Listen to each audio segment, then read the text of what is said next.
આખું ઈડર ગુંજવું જો શું કીધું બોલશે બધા લગભગ ખાસો ટાઈમ થઈ ગયો છે ઈડરમાં બી કોમેડી વિડીયો 2 થી 3 બનાવેલા છે કને કને જોયેલા છે બહુ ટાઈમ પહેલા હતા લગભગ 3 થી 4 વર્ષ થઈ ગયા છે તાર ઈડરમાં હતા તારનો 8-5 મહિનો થઈ ઈડરમાં આપણે અહીંયા હરીફાની ચાલે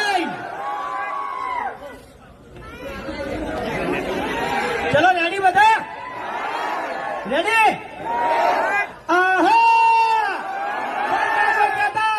વડીલોની એક જ રાય પીવો હરીફાની હવે તમારે કનું આવજો થોડો બંધાનો આજે વિફરેલો વાગશે આનો કોમેડી ઓફળવી છે બધાને કોમેડી ઓફળવા મળશે પૂરેપૂરું મનોરંજન